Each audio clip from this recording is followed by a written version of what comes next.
Welcome to Promo Insiders, the ASI media podcast that covers the topics that matter most to the promotional products industry.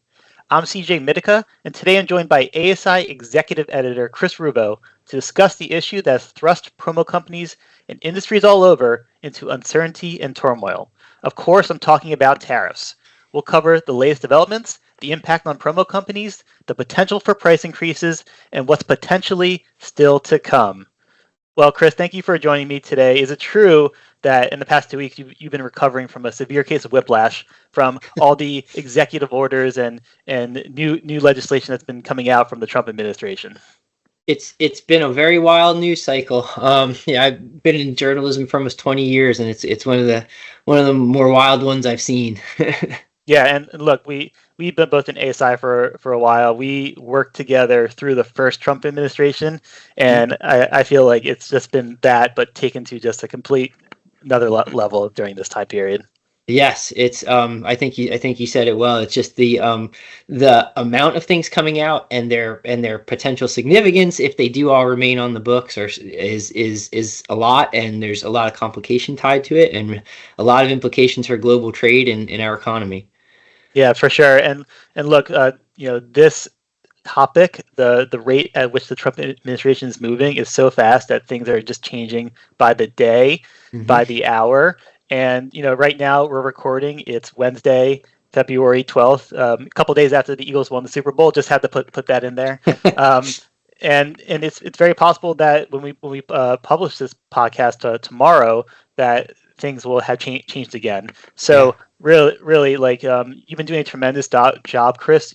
Covering all the big changes, all the tariff announcements, what it means for our industry, and really what I'm saying is that our audience keep coming to asicentral.com/news. Follow Chris on social media because there's going to be more updates, and we're going to have all the analysis for what this means moving forward.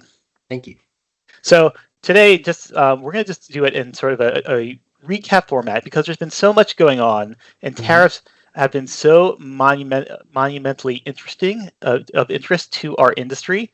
We're going to recap what's been announced, how the tariffs for different countries are shaping up, how that's going to impact both suppliers and distributors, and then we're going to talk about a bit about what's to come. So, Chris has been all over this topic, and we're going to cover all those bases.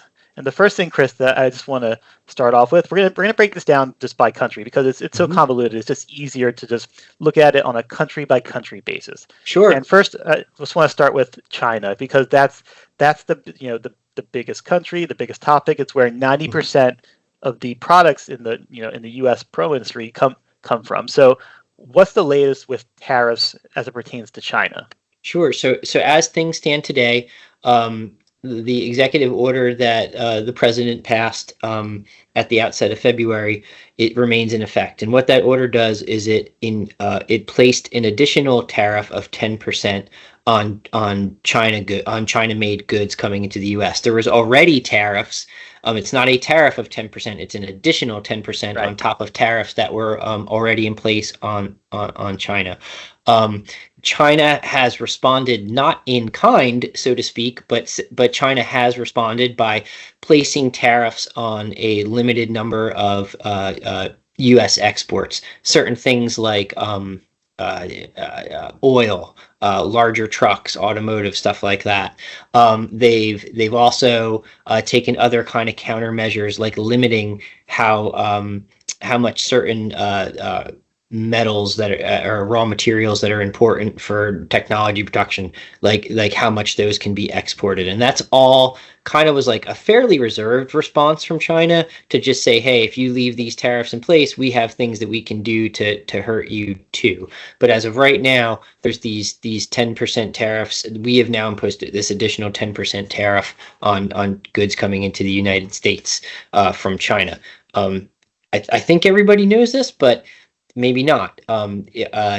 it's not the Chinese government, nor is it Chinese manufacturers or whoever that pay these tariffs. It's the US-based importer, such as a promo product supplier or a distributor who imports direct, who pays that tariff. So with those tariffs in effect, what that does is it makes the goods more expensive to import. So we're going to get a little later into basically how are suppliers and distributors affected by this? How is pricing going to be affected by this? But again, because so much product comes from China, what does an additional tariff have in terms of a broad industry-wide impact? All right, so in the broadest sense, it has the potential to increase the cost by 10% of any product that's originating in China and being brought into the United States. That is going to apply in our industry, I think, more on the hard goods side, for the reason that many apparel suppliers have geographically diversified their supply chains out of China to other countries where they're producing a lot of their apparel. It's not to say that apparel is not produced in China. Sure. Of course it is. Of course it is. But there has been a movement of some sourcing to other places, to other nations in Southeast Asia, to Pakistan, to Bangladesh, to India, to even sub-Saharan Africa. Sanmar, for instance, excuse me, does a lot in sub-Saharan Africa. So the apparel side might not feel the strain as much, but on the hard goods side, there's certain products, from what industry suppliers tell us, that you just can't make elsewhere because of the raw materials, the supply chain required, the sophistication of the manufacturing needed. Certain things like technology products, even your better drinkware, things like that, has to kind of come from China. So if those goods continue to come from China, they're now going to be 10% more expensive for a supplier to bring into the United States.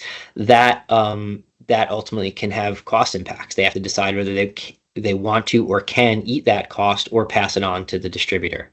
Okay, great. And like I said, we're going to dive into pricing a little later and what suppliers are saying and what they're predicting.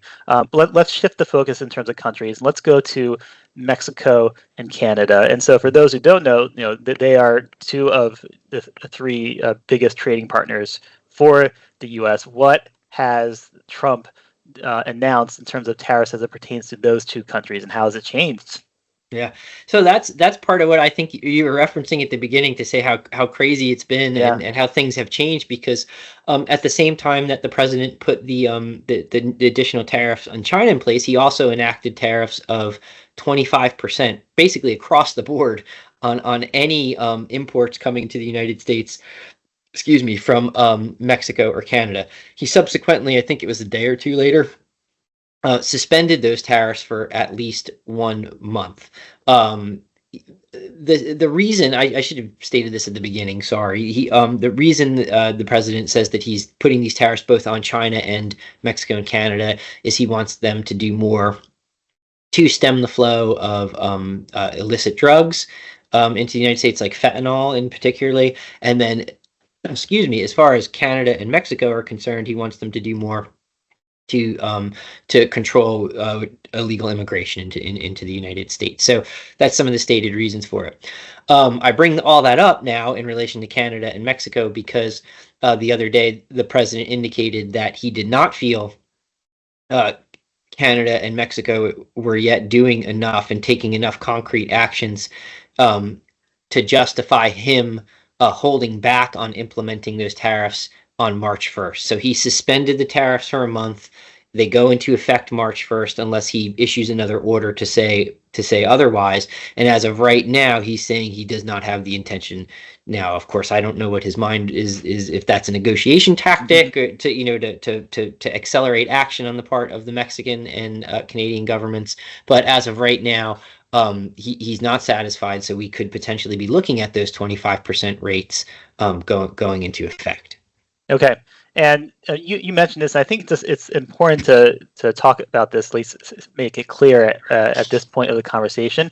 The president uses these tariffs for like a number of different reasons. Not one because of just trade related reasons, right? Because of industry and sort of equity in terms of what other countries do and what we do. But he also uses it as basically as a hammer and negotiating tactic to advance his agenda on key issues that he sees where other countries are either holding America back or not holding up their end of the bargain. You reference legal immigration, you reference the drug trade, and so I think it's sometimes it's hard to sort of suss out the president's intentions, like how is he going to use these tariffs? What is he using for? He'll say it, but it seems like on a country by country basis, sometimes the motivations behind the tariffs will vary.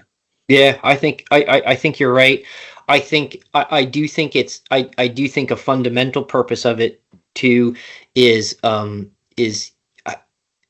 I don't like the word protectionist, but I think some of it is that he's wanting to very much encourage more domestic production. Sure. and more and less reliance on foreign imports of any kind, because I think he feels that's a matter of national security, and so I think that's part of it too. And he also feels that if you can bring some more of the sophisticated manufacturing back to the United States, that ultimately makes us richer and more self-sufficient and more bulwarked against foreign influence. So I think that's all part of it. Yeah, that's definitely. And look, it's not like other administrations didn't have some of the same fears. The CHIPS Act, which was originated with the Trump administration, signed by the Biden administration, sought to bring silicon chip manufacturing back to the U.S. because it's those chips are predominantly manufactured in Asia. So it's not that other administrations didn't have some of the same sort of fears or the same sort of intentions. They just went about it in vastly different ways, and you can see that playing out right now. And you mentioned protectionism. That leads into the latest round of tariffs that were just announced Monday, and that was on steel and aluminum. So that's definitely been something that was in place before, but in a different form. And Trump announced broader tariffs on Monday. So what did he announce, and what is it going to mean? Before I answer that, can I just say one more thing on the Canadian and Mexico thing? I'm sorry. I should just to make clear what the promotion of products industry isn't necessarily in the United States doing huge amounts of production in Canada or Mexico, although Mexico is increasingly becoming a sourcing destination for some types of promo manufacturing, like soft goods and things of that nature. But what does sometimes what can happen is if you have a Canada-based supplier or an American-based supplier that has a Mexican facility that's fulfilling orders in the United States, if those tariffs go into place, that fulfillment coming from Canada or fulfillment coming from Mexico would then be subject to the 25% tariff. So that's a very significant increase on cost of goods. For sure. Yeah. And just as another wrinkle of that, when our colleague Sarah Lewandowski wrote about this late last year, Chinese companies have been opening up Mexican facilities and factories and using that sort of as a side door to get into the U.S. 100%. So that also eliminates that practice if those tariffs do go through. Yes, yeah, great point. All right, so on steel and aluminum, on to the next. So basically what happened, it was what day? Or Wednesday. This happened on this was yesterday. They went into effect, I believe. Okay. It's all blurry. I know. Or they didn't go into effect. He signed the order. I think they go into effect early March. Anyway, it increased the tariff rate on essentially aluminum imports from 10% to 25%. There was already a 25% tariff in place on a lot of steel imports. Tricky though, because what happened was all these exemptions were granted to that tariff to basically any nation that we import any significant amount of steel from. So in effect, they weren't in effect, anymore. So he removed those exemptions, and the steel tariff is now, it will be set at 25%.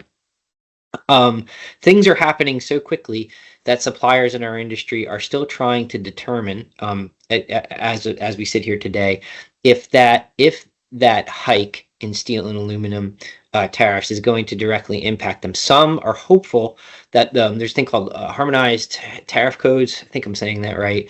And it's possible that goods that we produce may not be listed like as subject to the tariffs, like finished goods those certain types of finished goods might not be, but they at this point didn't know that. There's others who do feel that and by others I mean other suppliers who do feel that that that finished goods such as like drinkware, anything else that might contain aluminum or steel in it that we as an industry import are going to feel the impacts of these tariffs. And I'm going to start to sound like a broken record, but if they do apply, it's going to make those things more expensive to import.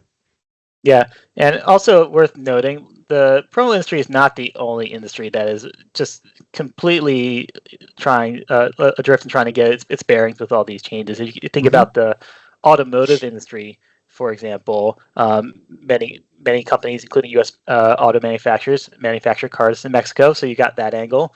The steel and aluminum thing hits them, right in the gut too. So promo's not the only industry that's just really trying to sort all these different tariff announcements out. Yes, great point. And even to that, like broader ripple effect, like if steel and aluminum are broadly becoming more expensive, let's in a great case scenario say that the drinkware that we're importing that's stainless steel somehow isn't subject, right? This I'm speaking hypothetically, but there's costs all on the supply chain and there's limited supplies of things, and like you wonder the degree to which that could impact your costing that you're getting overseas. So yeah, for sure. Okay, so the last thing that's been announced, I don't think this is a tariff per se, but it's definitely in the same vein, is basically eliminating this de minimis exemption. So what is that, and how might it apply to promo companies? All right, sure. So the de minimis exemption was basically goes back to the 1930s, and it was intended to where, like, if you or I went on a European vacation and we wanted to bring back some goods from that, we could do so and not have to like pay import tariffs on the goods that we're bringing in. It basically says that, but it's since evolved to be into something totally different, and I'll explain. So basically, it means that like what they'd call low value shipments. So shipments of less than $800 per person per day can come into the United States duty free, even if the goods are currently subject to tariffs, meaning like hey, China goods made in China are subject to tariffs, but if they're under this $800 threshold that I mentioned, they can come in duty free. Okay, so no tariffs on them. It wasn't a heavily used thing up until the explosion of e-commerce. And what's happened is you have China-based e-commerce companies that use this de minimis loophole, if you will, to ship direct from factory very often to American consumers. Amazon does use it too, shipping direct from overseas factories into the country, and it's led to this massive increase in the total amount of de minimis exception imports coming to the United States. Or I just blanked on the number, but it's gone from like a little over 100 million to like over I want to say 1.36 billion. Okay. I could it's have been a massive jump, regardless of the actual numbers. Massive jump. Thank you for shoving me along there. That massive jump. So what Trump did and then undid was he eliminated that loophole for a time, as it pertained to China and then Canada and Mexico, but when he suspended the Canada and Mexico tariffs, that loophole then went back into place. You could continue to use it, and then even though the new China tariffs remained in place, he also suspended his order to do away with the de minimis exception. The reason was, he didn't say this, but it was completely impractical.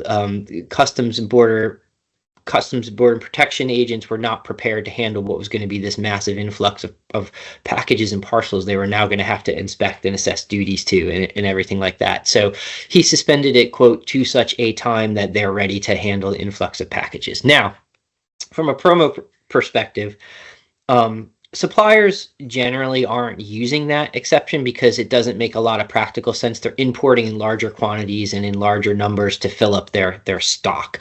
But where it does come into play is if you have certain smaller batch orders or you have custom orders. I'm told that sometimes it is used by suppliers and by distributors who import direct to bring in these smaller shipments. It also can so happen that, hey, I'm a supplier, and this is a hypothetical. I'm a supplier. and I'm based in Canada, or I may be fulfilling something out of a Canadian operation for a U.S. distributor. That U.S. distributor needs a sample or needs a small order.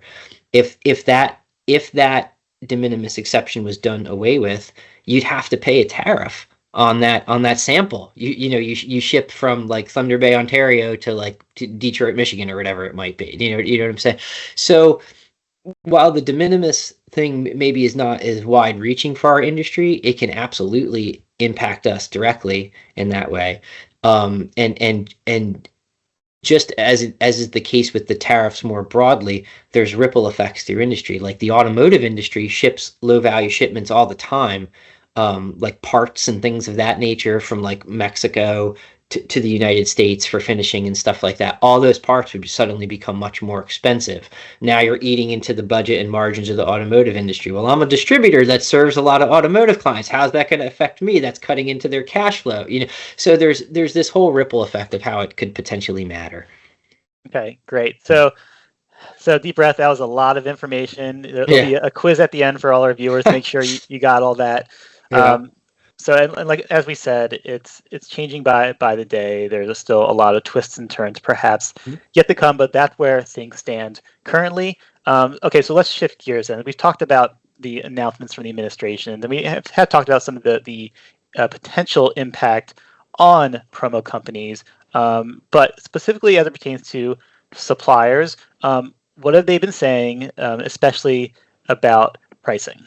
Yeah. So the chorus I've heard, and I don't think this is a surprise to anyone given our discussion to her, is that that there's going to have to be price increases. That it's just that we went through a period of steep inflation in recent years already. Suppliers during the first round of tariffs and during the first Trump administration, followed by pandemic inflationary things, suppliers have tried to the degree that they can, many good ethical ones anyway, to eat what cost they can, to grow, become more efficient, to do whatever they could to try to mitigate passing costs along to distributors. But they still had to pass some price increases along. Now many are saying they're at a point that in today's marketplace, with inflation being what it's been, that they just can't eat like another 10% on everything they bring in from China. They can't potentially eat 25%, like it's just something that it does not, I don't want to disturb everyone. It doesn't mean that they're going to be like, hey, here's an instant 25, Right. percent increase on every price. That's not what they're saying, but there's going to have to be some passing along from many suppliers. I don't want to call anyone out in particular on here,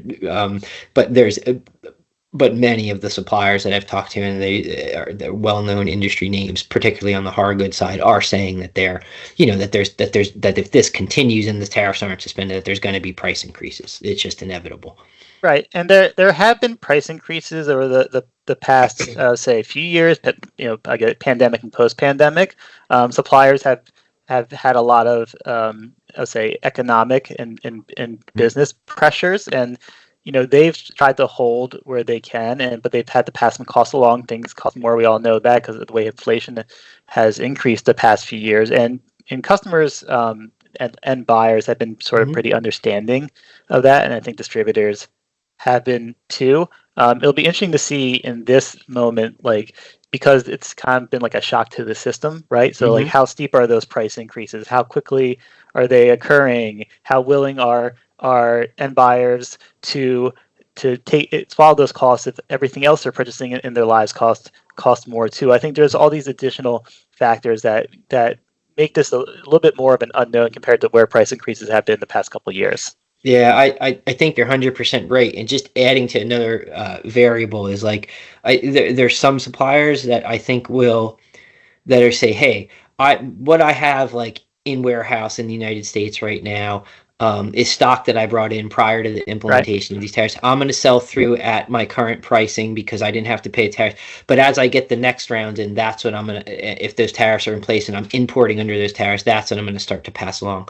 I think there are others who are at least considering saying, hey, these tariffs are not going away. We're in a trade war. I'm going to start to hike sooner, even just because I have to, just to have the cash flow I need to bring in these products at these inflated rates. Not just that alone, but just they're viewing it as like this isn't going away, and I have to have the cash flow necessary now. Yeah, no, Yeah. it definitely makes sense, and you're just going to be hearing about it more now from the distributor perspective.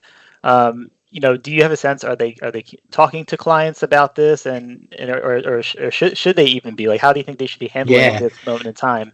That's such a good question, and it's one that I was really curious about too. And I did ask distributors, and candidly, I wish I could sit here and say, smart distributors are doing A, B, and C, and that's what you should do too. I think that would maybe be like a little too simplifying it though, because I got a real range of responses. There are some distributors who are saying, listen, so much is happening so fast. We don't even totally know what suppliers are going to be affected in what way and to what degree. And maybe we only have limited knowledge. And even that limited knowledge is based on, things staying in place as they are. And as we've seen, the president isn't loath to issue an order and then rescind it a day or two later. So the tactic that some are taking is observe, stay informed, speak with preferred suppliers in particular, like constantly to find out where they're at and what's going on, and then speak about it in like a direct one-on-one way with customers who may have questions.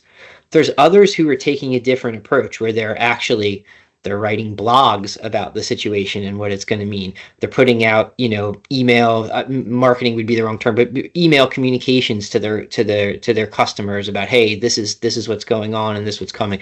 Others are putting announcements on their website and social media. They feel like a communication, and maybe blitz is the wrong word, but a strong outflow of communication positions them as a thought leader who's being proactive about communicating with, about potential repercussions. And then maybe if some of them don't come to pass, they could say, all right, well, hey, we're coming to you with good news. So it becomes a positive touch point, down the line. So there's really like varied approaches to how distributors are handling it. I think everybody knows this who is a distributor, but if you're not, you really should be talking to you're certainly the suppliers that you work with most consistently to understand about what they're anticipating in terms of cost impacts and things of that nature. Yeah, and the one piece of advice I guess I would also offer is this: considering how sort of well known the tariff issue is currently. If you look at the first Trump administration, like it was a big deal for our industry, but in terms of greater society, like it wasn't. It was more of a blip, right? Mm-hmm.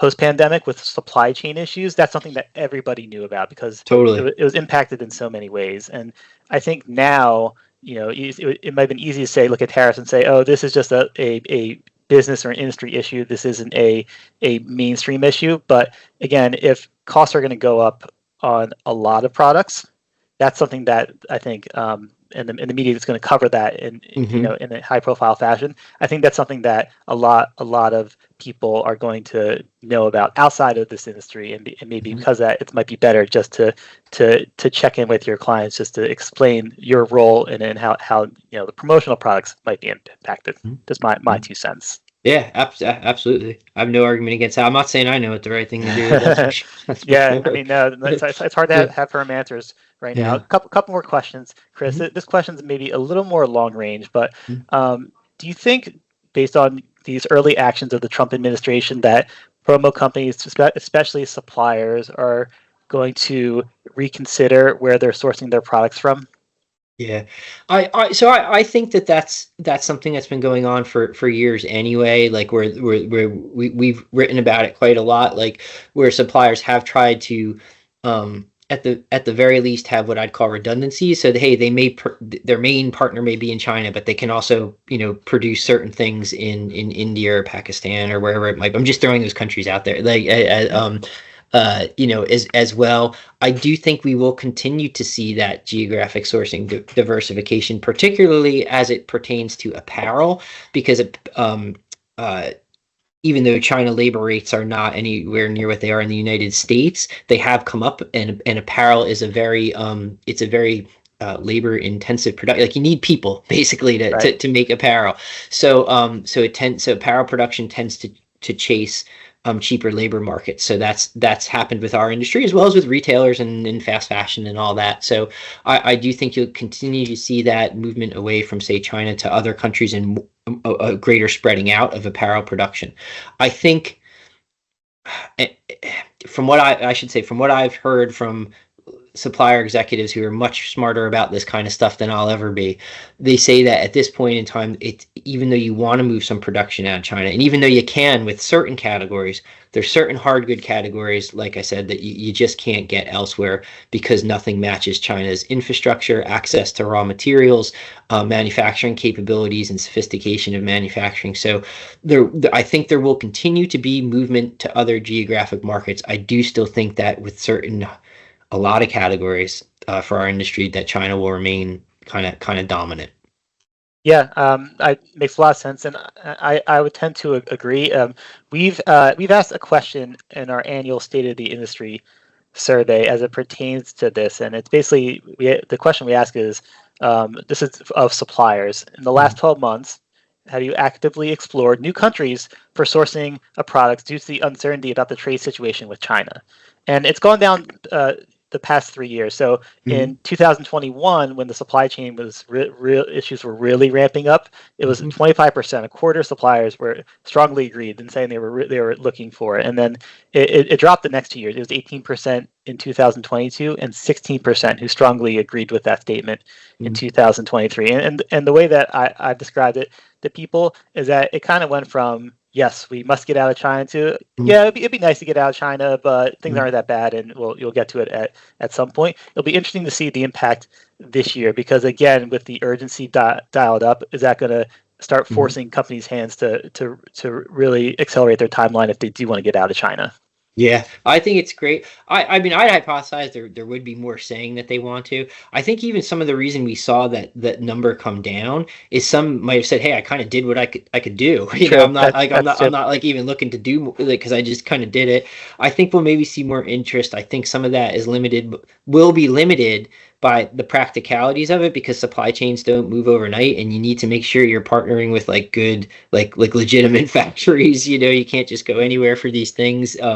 You risk you risk bankruptcy, right? If you bring in terrible products and everything. So I'd hypothesize that we'll see more interest in doing it. I think it's easier said than done. Yeah, for sure. So. Okay, all the tariffs have been announced, Chris. There's no more coming, right? You can guarantee that? Yeah, no. So as we were talking before we started to record, it may have already happened since we started recording this podcast, but the president is talking about instituting reciprocal tariffs. As we sit here today, we don't know exactly what those will look like, but in essence, the idea is that if you have a tariff implemented on us, we're implementing a tariff on you, either likewise or greater. That's and I'm really simplifying it, and he hasn't released particulars yet, but that's an issue because it goes back to if those reciprocal tariffs do go into place, that's an issue for our industry because one of the things we've said is that, hey, China's getting more expensive to source from, or Canada or Mexico is going to be more, expensive to pull in product from. But we can go over here because this nation doesn't, and produce there and import from there because this nation doesn't have tariffs or they have very minimal tariffs on them.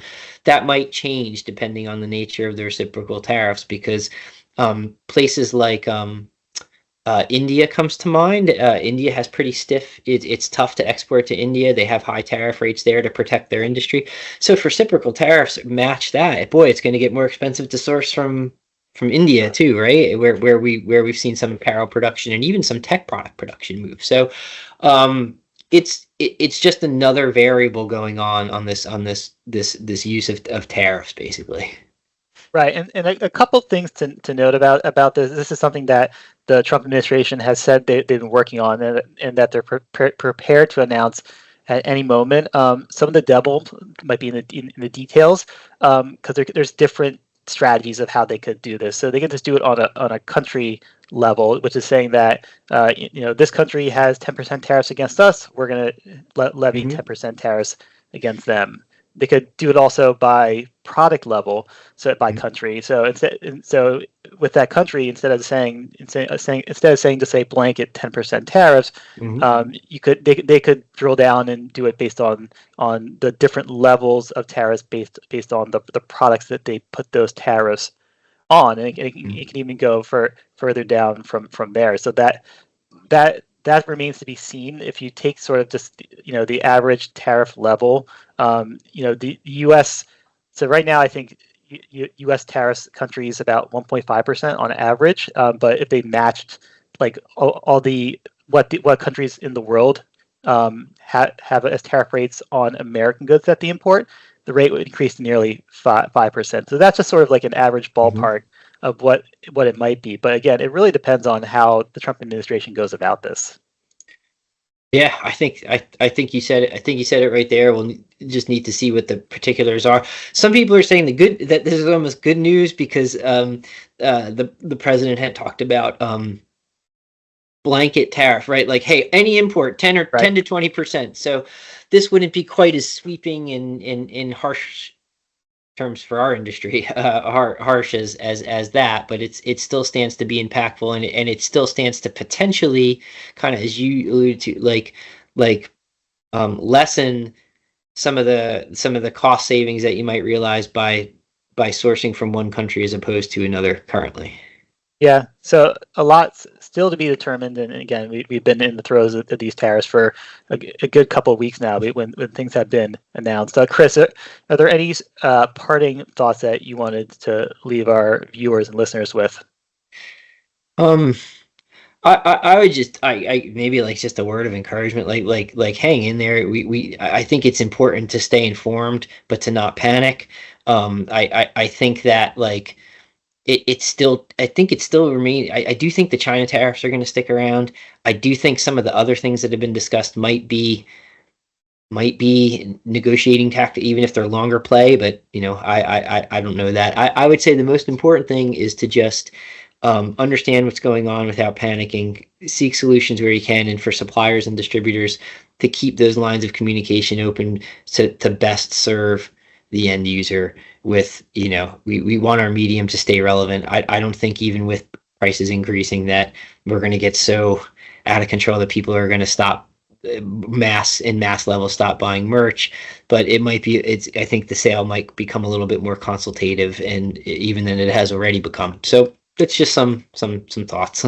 Great, and I would also remind people that there's a ton of hand wringing in a number of years ago when the first round of Chinese tariffs were administered by Trump, and we as an industry got over that, right? And we got used to it. We built those costs into just the model that the industry works off of, and things normalized. And it'll probably work out this way too. And now, again, these tariffs might be more wide-ranging. They might be more expansive, and it's hard now in the early days because there's just so much that's being announced, and it's hard to sort of figure out what the plan is going to be. But I definitely feel things are going to settle down. These policies are going to formalize, in varying degrees, and at that point, again, for distributors, your supplier partners, your supply chain partners and factories overseas are going to figure out how they want to approach this, and we'll normalize these costs, whatever they may be. Yeah, well said. And who knows? Maybe we'll see some overseas currency devaluation that'll make it cheaper that could affect things too. Who knows? Yeah, I know. Yeah. I'm prepared for anything, Chris. I know you are too. That's just the way things are going right now. But thank you, Chris, again, and be sure to follow Chris's coverage on asicentral.com/news and follow him on social media. Thank you, Chris. Thanks, CJ. All right, thank you everybody for listening and watching. Have a great rest of your week.